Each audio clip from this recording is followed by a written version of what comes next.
Portland, Oregon. And we have prepared a few questions for you, Michaela. And the first one is about eurythmy therapy and the 7 life processes. And how are the life processes working with the invisible man within us and reveal insights into pathology underlying therapy? Big question. Before I start, I would just like to make a little remark to this wonderful historical presentation. I only thought one word I should bring up. When you say clinic, we in Germany mean hospital. Yeah, so it's not a clinic, what was founded by Ita Wegmann, but it is a real hospital with internship and everything. And this I learned when I was in the English-speaking world, because I always spoke about our clinics, and then I was told that I shall speak about hospitals. But now to your question about the 7 life processes. For those who have little idea what it is, I would like to make a very brief description. Rudolf Steiner identified 7 processes we can find acting in every living being. But not only this, it is archetypical for all processes. For example, the process of an illness, the process of healing, the process if we have social problems, the process of solving these problems. So whenever I meet social problems, I immediately try to find out what life process in the social is disturbed, because then I have a clear diagnostical tool and have also inspirations how to solve, because these 7 life processes are definitely tools to handle for supporting any process of life. And social life is, of course, also one of these life processes. And when you do meditations, for example, if you do a meditative process, you also can deepen your meditative faculties enormously when you understand more about these processes. So the big question in regard to the first life process is, can we identify where life starts and where life is ending? What is the first gesture of a living being? It is breathing in and out. And that shows what life definitely is.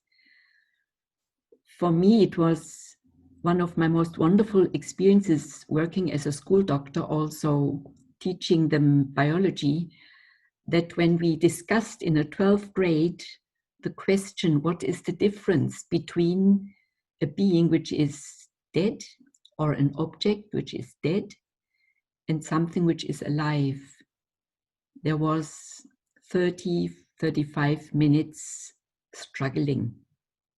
But at the end, one girl said, I think the difference is that something which is living needs an environment out of which it can live and for which it can live. And when she said this, there was such a calm, peaceful mood in the classroom.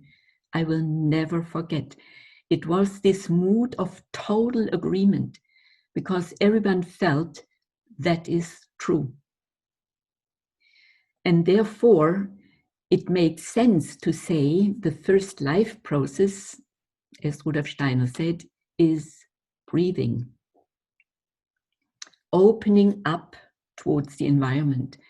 So when we speak about social processes, for example, then we say instead of breathing, opening. and closing. It is necessary to create borders, to close yourself and to open yourself and to be in an appropriate balance. And the second process, Rudolf Steiner uses the word warming, but he describes this warming process in such a way that we can also replace this in a more general way and say adaptation. For example, when you drink or eat, then you warm up the nutrition in your mouth and prepare the digestion. That means you adapt the object you eat to your organism, and you start already to transform what you took in. So that is the second process. And the third is that you nourish yourself with what you took in. Therefore, the third process has this beautiful word, nourishing. And then a critical point comes, because when you are nourished, then you need to make a decision. Rudolf Steiner's wording is secretion or incretion or excretion. That means you have to make a decision. When you describe this fourth life process in a more general way, then you can say it is the decision-making process. Because you have to decide, what do I keep within my body and what do I excrete, what do I get rid of, what do I liberate from me. So that's a very important life process, to make clear borders, what belongs to me and what I separate from. And then the fifth, 5 is the number of crisis, and the fifth life process is a real process of crisis. Because when we look how Rudolf Steiner names this process, then he says maintenance. So we are able to keep the form, the fashion, the situation, the life state we have. So we can maintain, we are resilient, we are resistant. In Corona pandemic times, we are happy to be resilient, to maintain. So that is this fifth life process. Is there something, sorry, is there a problem? I heard someone make a remark. Go ahead, Michaela. Okay. So maintenance is on the one hand wonderful because we keep our health, for example. But on the other hand, it implicates the danger that we avoid further development, further transformation, or that we go into a growing situation, a gesture of going beyond what we have. And when we look into our capitalistic environment where everything is looking to maximize the win and so on, then we have the archetype of maintenance and to repeat and to optimize what we have, but not to go beyond and to explore other fields, to go into physical, emotional, or spiritual transformation and growth.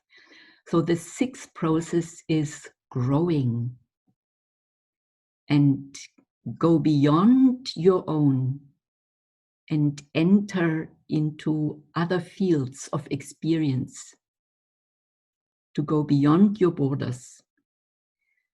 And the seventh is then a beautiful gesture of selflessness, which is prepared in this decision you can make in the fifth process to go beyond your own maintenance, to go beyond your own needs, to open up to those who maybe need you.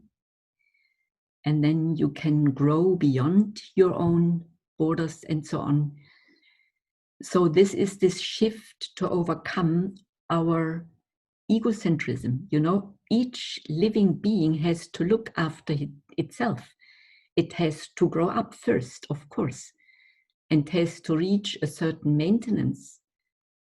But then flowers are showing us through their beauty, when they have established themselves, then they donate flowers, fruits, smell, and after that they prepare fruits and seeds, and they disappear themselves, and they just donate for the future. They give total free. They do not say, you are only allowed, dear seed, where I want to place you, nothing of this sort of thing. So it's complete selfless gesture, this seventh life process, reproduction, giving other beings the chance to live out of their own and not manipulated or whatever by you.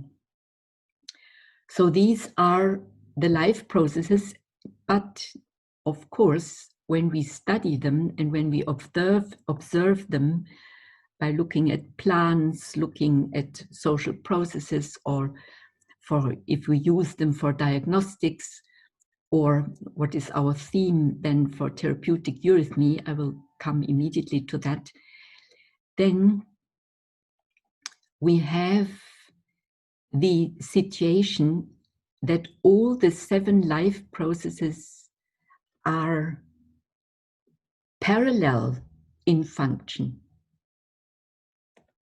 Breathing goes on through all the life processes. Warming is part of life from the first to the last day of your life. And the same with nourishing. You know, we have on the one hand, we can say there is a certain sequence. And I tried to make it clear that this is meaningful, this sequence between the first and the last. But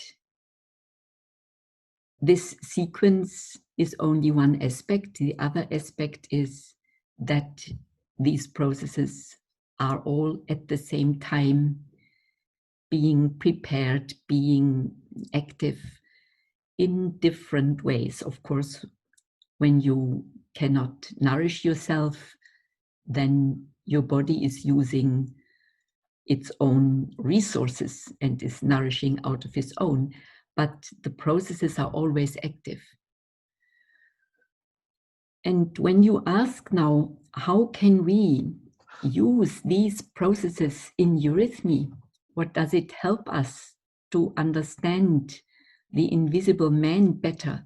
Then, of course, the big question is, who is performing these life processes in a human being? The executive is, of course, the I organization. The whole human posture is picture of the I am. It is upright, it is speaking, it shows, you know, the picture of our human fashion shows the meaning of a human existence. Therefore, Rudolf Steiner says, the I is shaping and giving the physical body the form up to the last cell, how it is formed. But then we have another, we can say, body or invisible force. It's interesting, Rudolf Steiner uses in his medical book, Fundamentals of Therapy, not the word I organization, astral body, etheric body, physical body. He's not using the word body or layers or sheets. He prefers the word organization. of course, all these words are making clear there are invisible forces acting, performing, of very different kinds. I come back to this. But these invisible forces are the best described in a more scientific oriented community when we say there are families or organizations or systems of laws. For example, all the laws we find in solid matter, they are performing when our physical body becomes a solid, material shaped reality. But life cannot live in a physical body only if the physical body is permanently worked through and hold in movement, in transformation by the liquid, by circulation. So we have another organization which gives the possibility that life comes into the physical organization, that we have a living physical being. And that is this beautiful etheric organization, because etheric is a word coming from the sun, light in the blue sky. In ancient Greek, ether meant the blue sky. And Rudolf Steiner reminds us through this wording of these etheric laws, or the laws of life, this life organization, that he wants to make clear life is not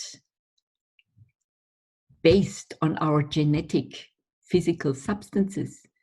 Life is based on rhythms. Without rhythms, no life. When Rudolf Steiner asked Hauschka, a biochemist, Hauschka asked Rudolf Steiner, as a biochemist, can you explain me what life is? Then Rudolf Steiner answered, yes, you need to study the rhythms. Rhythms are carrying life. And today we know a lot about the so-called inner clock, the biorhythms, and that biology is not thinkable without rhythms. But we neglect this when we only focus to the genes, when we only focus to a virus, when we only focus to tiny little physical aspects of a living body, and not see the whole context, which is in a permanent flow. So I show you a little picture. It is now published in the English version of a book I wrote before I left the medical section. And that book has the title, What is Anthroposophic Medicine? And in this book, I show these photos. When you see, this is an embryo in the first 2 months of life.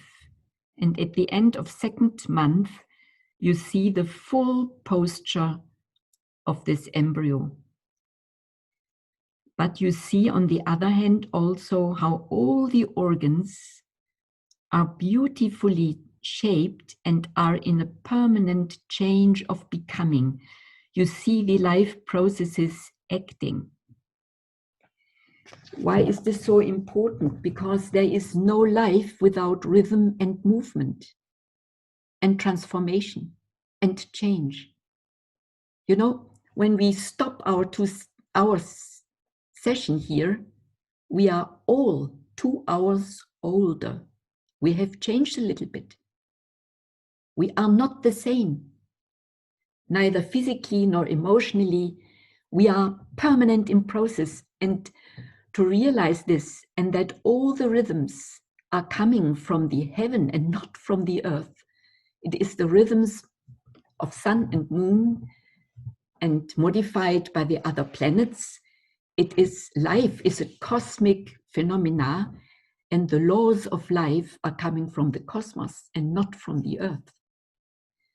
The earthly physical substance is responding to these cosmic laws of life, and through this responding possibility, we can incorporate the laws of life into the physical. So the I organization integrates all these organizations and energies and make a whole out of this. It is the balancing, integrating activity. Life is the growing, transforming activity. The physical organization brings everything to rest, calming down, and gives stability. But our soul, we all know this, lives in a huge tension and polarity. It is the polarization organization between sympathy and antipathy, between yes and no. So, and when we look at the embryological development, then we see the so-called growing movements. They are ruled by the I organization, which always creates the whole. But we have cell growth, that is etheric, and we have cell differentiation, and that is the astral activity. Not only differentiating of the genders in masculine and feminine, no.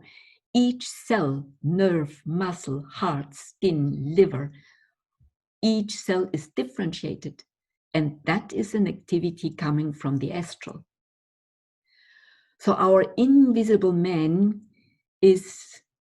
consists out of 4 systems of laws, 4 complex energetic activities working differently and creating a whole. In this booklet, I made a little drawing. And that is very important to understand eurythmy. You see 3 lines coming out of the top of the 5-pointed star. And you see the 4 organizations, but then from one point radiating thinking, feeling, and willing activity or doing. And that is Rudolf Steiner's paradigm of the so-called psychosomatic context of our life. He raises the question, out of what thoughts are consisting, what is thinking, what is mental activity, spiritual activity, what substance is a thought or has a thought, what quality is this? And the same with feeling and the same with acting or doing. And he discovered that the same laws who give life to our body can leave the body when the growing process has done. For example, in the growing up period, we need a lot of growing forces to incorporate, to create our living grown up process and body. But step by step, the forces which are not used anymore for the growing process can liberate and transform into thinking forces. And the same with these polar energies of the astral. When cell differentiation, organ differentiation, gender differentiation has done, these forces can subsequently liberate, and then we have this flourishing emotional life, which culminates in late puberty. And only then we learn to master thoughts and feelings by our own, because subsequently the forces of the I organization liberate between 14 and 21, 22. And then we are grown up and have this spiritual aura of thoughts, feelings, and will intentions. And when we do eurythmy, we use this whole system. We work with these 4 organizations permanently. Because already when I do this with children in school, we have to think what we want to do. If we want, for example, to do an A, then we form an angle. This is a clear geometrical thought. When we do an A, this is a point, a clear geometrical form. When we do an E, just to name the 5 main vowels, we have a line. When we form an O, we have a circle. And when we do an U, we have the parallel. And our whole body is parallel organized and has roundness, has angles, has lines, our column. You know, we see our body's geometry in the vowels. And then the consonants working between our body's formation and the environment. All our organs we have, sense organs, nutrition organs, rhythmic organs, all our organs we have, they are in exchange with the environment. And the consonants are creating these organs so that they are always able to digest, to breathe, to interact with the environment. And therefore, when we study eurythmy, this was for me in my medical career and my medical studies, eurythmy was always my companion, because you cannot really study embryology and anatomy and physiology when you do not know all these inner movements which are performing, which you can see the results in the body. And therefore, when you ask now, how can we use the 7 life processes by understanding better pathology and therapeutic processes, then first I would say it is so important to train, and this can be beautifully done in small groups with teachers, with lay persons. It's not depending, you know, of course you need to have also some therapeutic eurythmists, but it is so natural to study the human organs, and particularly along a good embryological book, to imagine how the growing movements did perform, produce, shape certain forms of our organs. And if, for example, an organ is blocked or dysfunctional in any way, then it is very important really to find out when this process might have started and how long the pathological deviation might have taken. Because when we enter in such a process, we first need to understand this momentum of decompensation that the normal healthy organism could not maintain anymore. So any diagnostic starts with the disturbed process of maintenance.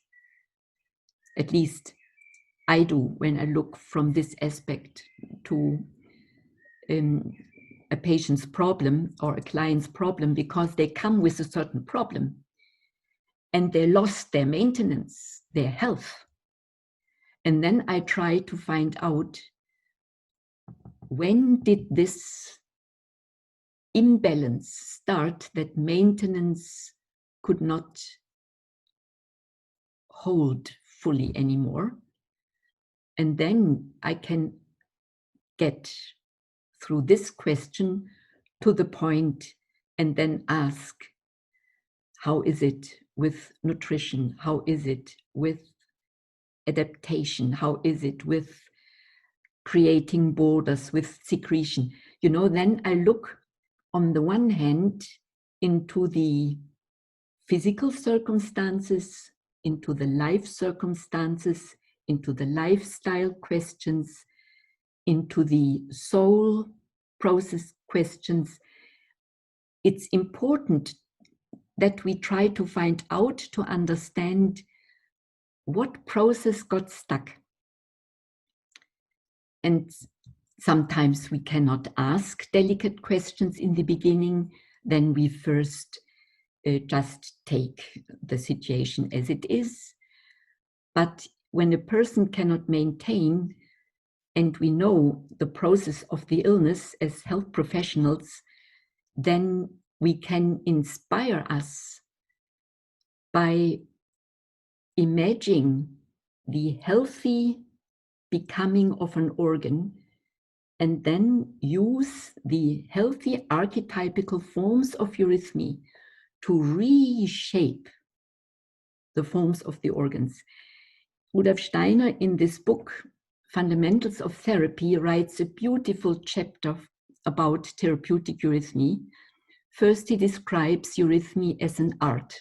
That is the biggest part of this chapter. And that all the expressions of the human body are expressions of eurythmy.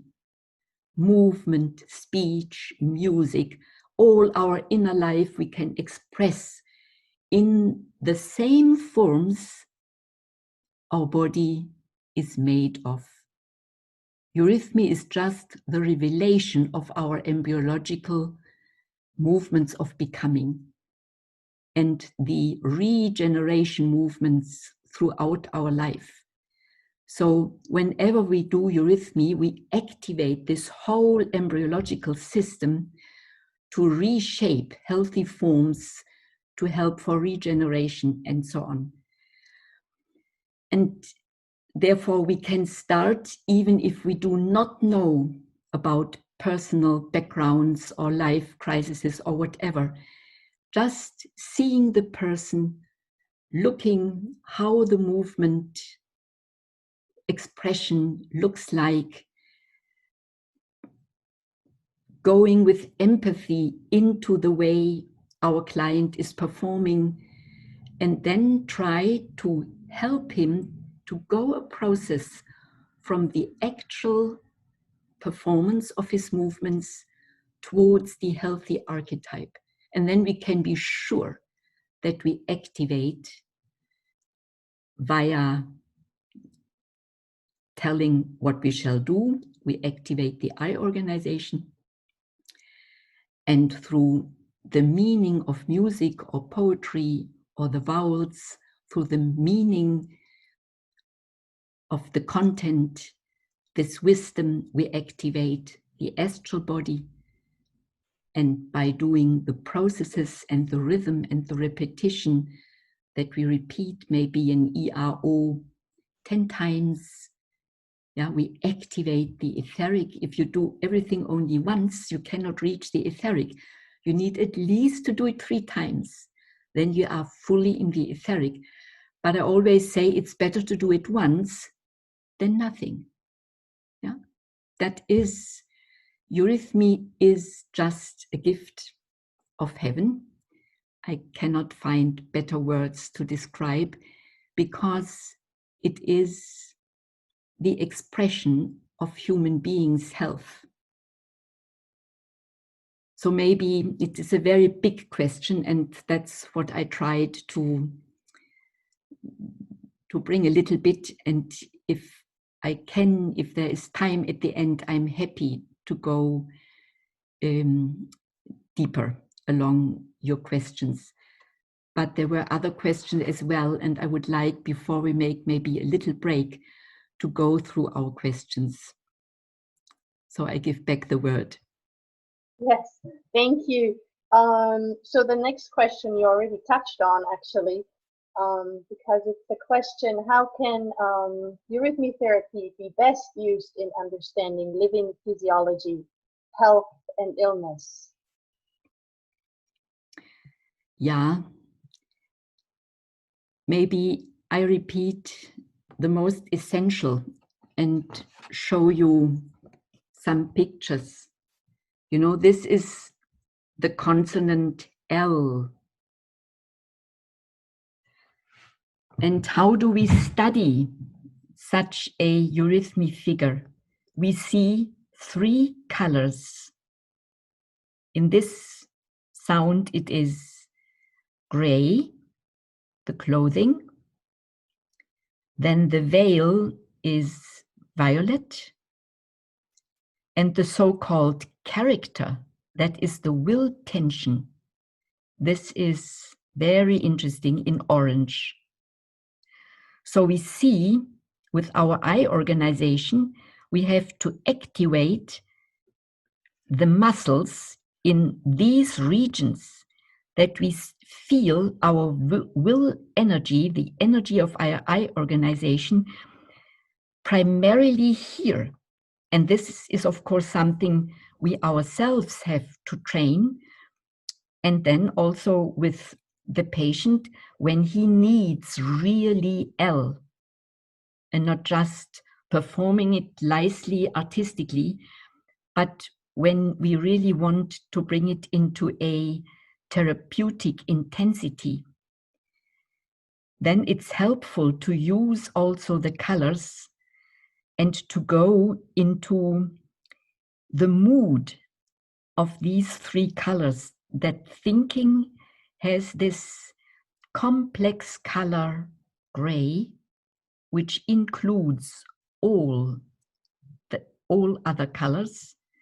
So the L goes deep into the physical, embracing all the physical substances, this mixture of all these substances, but in a very diluted form, therefore gray and not brown.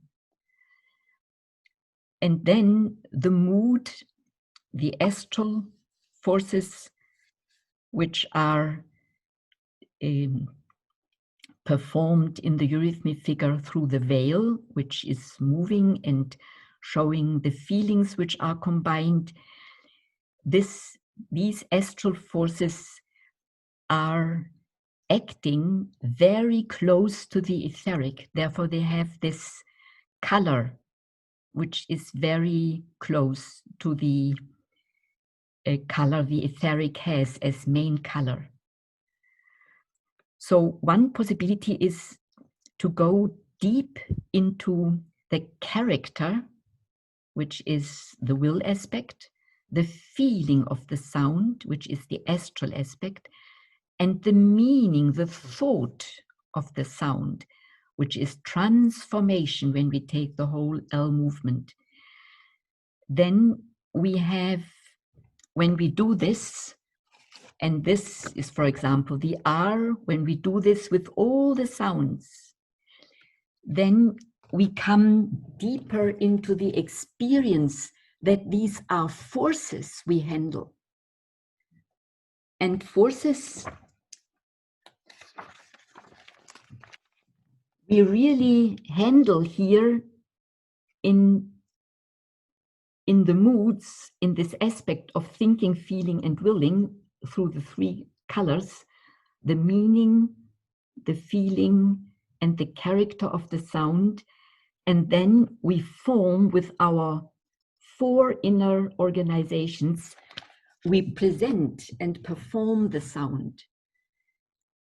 And when we bring this study of the character, the full character of these vowels and consonants, if we bring this together with our embryological understanding, how the organs were formed and how the pathology disturbed this regenerating and reforming and reshaping, then we have an immediate access how we can start.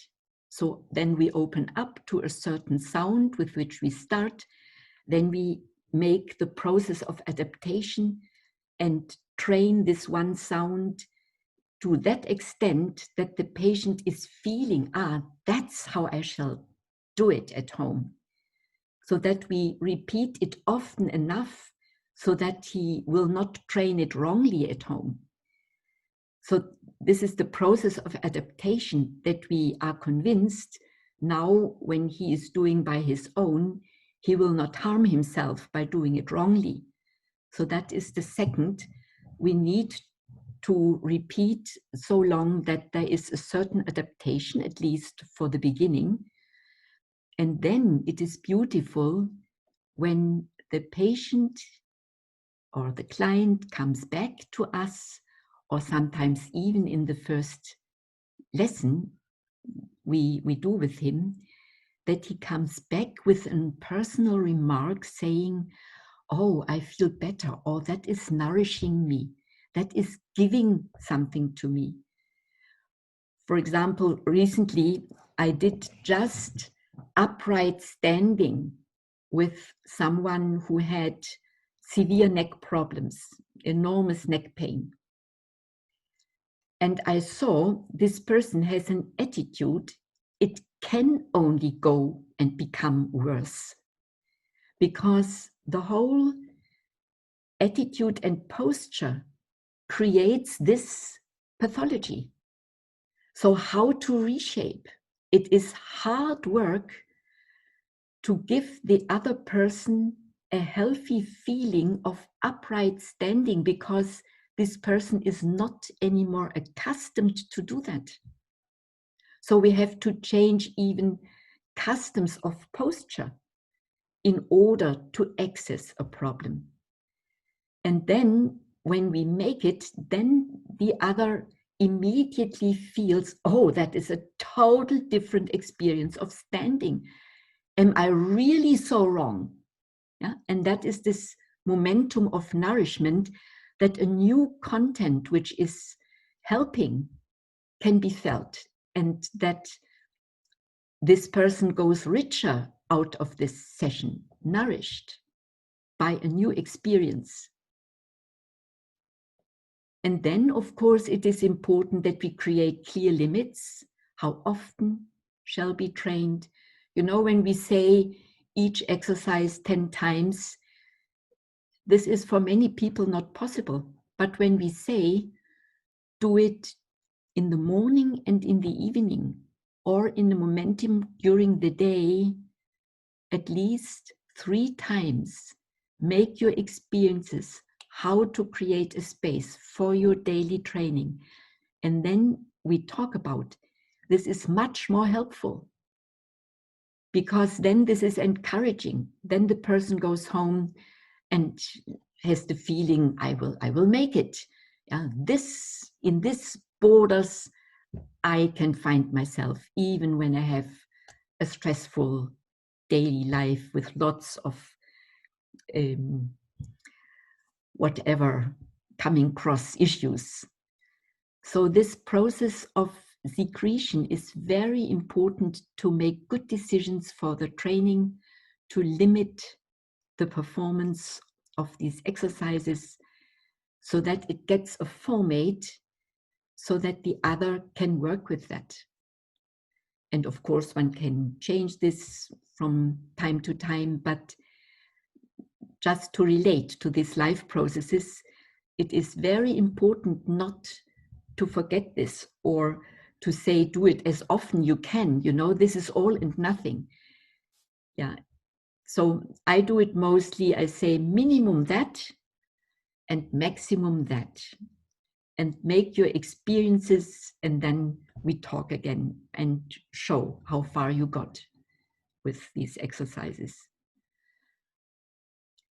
And then the maintenance can change, so health can slowly become approachable. That's the hope. A new health can grow. And the growing process is for me a new health. We say in medicine, restitutio ad integrum. That means to come back to one's old health, how it was before the illness started. But we gain a new health. We are in another age. We made lots of experiences.